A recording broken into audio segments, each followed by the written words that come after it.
guys. So, tignan nyo kung gaano siya kaliit. Ganyan siya kaliit. So, mas maliit pa sa kuko ko. So, what's up guys? Mr. Scrooge back at it again with another video. So, for today's video, as usual, may package. So, pag may package, isa lang ibig sabihin yan. Unboxing video to, no? So, ito nga palang package na to is galing kay Brother Pandinus Paddy or Paddy. So, ano pa ba hinihintay na natin, no? Unbox na natin to guys. Let's go! So, ayun guys, let's unbox this na, no? Huwag na natin patagalin pa. So, ayan. Unbox na pedala sa atin. Wait lang. Hirap buksan. So, ayun. Oh. Naka-indicate yung pendant ni Brother Pandinus Paddy sa atin. Ayan, no? LQ and PMAX. So, isa lang ibig sabihin yan. Alam nyo na yung pinadala niya sa atin, no? Scorpions. So, unbox na natin to, no? Ingat daw sa LQ and PMAX. So, thank you sa paalala, brother. And thank you dito sa packages na to, no? So, buksan na natin. Okay. Very good. Safe na safe. Plastic. And bubble wrap. Yung mga bubble wrap is plastic. So, ito yung pinadala niya sa atin, no? So, ito. LQ. Tsaka ayan. Ayan yung pinadala niya sa atin. So, pinadala niya tayo ng 3 SPs, no? Tapos, male and female na Deathstalker. Ito. Male and female yan, pair. Tapos, isang Perbutus Maximus, no? Ito. Ayan. Pedala niya tayo ng Perbutus Maximus ang botchog, oh. Diba? Tapos, ito yung tatlong, pwede daw itong communal, itong mga Bark Scorpion na to. Nakalimutan ko ano yung Bark Scorpion, Force Scorpion na to. So, nakalimutan ko ano yung tawag dito. Pero, pwede daw siya communal, no? So, set upan na muna natin sila ng kanilang mga enclosures, no? So, proceed tayo sa rehousing muna, guys. Let's go!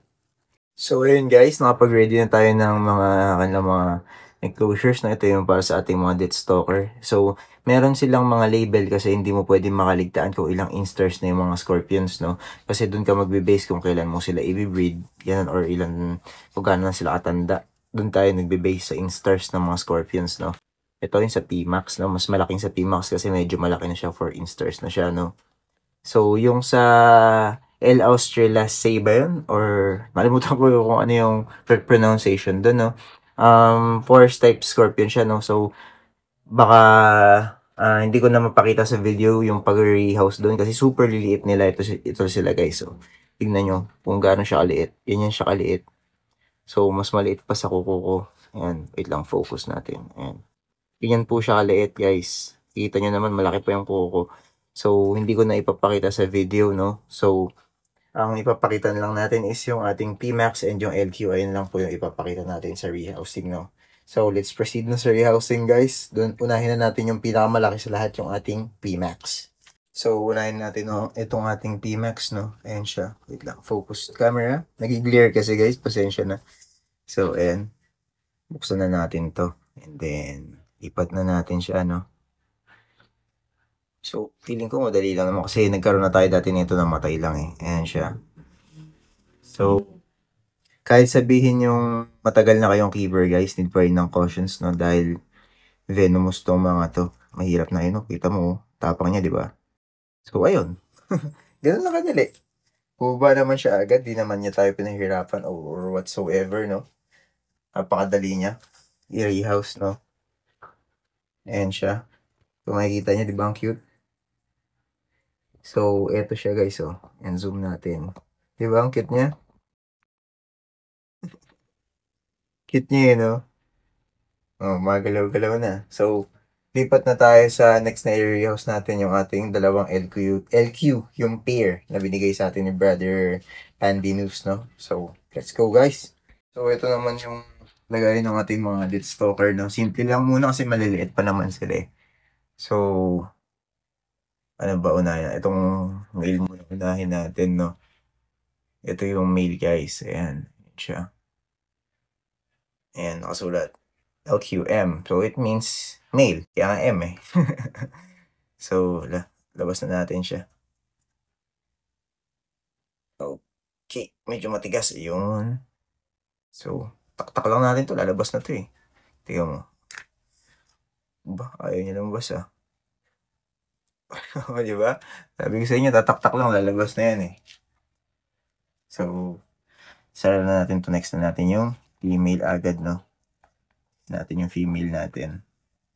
So, ayun, may mga label din kasi sila. Ginawa ko sila ng labels. So, ito yung ating ano naman, female, no? Ayan siya. Nakalagay din, LQ. 2 instars sila parehas. O, yun. Ganun na kadali. Naiyaws na agad. Diba, guys? So, ayun lang. Check natin sila. So, ayun. Na-transfer na natin sila, guys. Ito yung ating Deathstalker. Ay, I'm sorry. Parabutus Maximus or P-Max. Tapos, ito yung ating Deathstalker, no? Ito pala yun. Dalawa. Sorry. Nalito. So, ayan. Ito yung pair na binigay sa atin ni Brother Pandinus Paddy.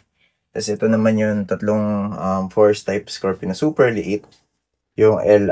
Australia Sabaron. So, pwede daw communal yan. So, set up natin sila dito. Super liit nila, no? So, hindi ko na muna i-video kasi baka mapipi sila or makatakas kasi super liit nga nila, no? Dahil nag-video tayo. So, mas maganda focus tayo sa kanila.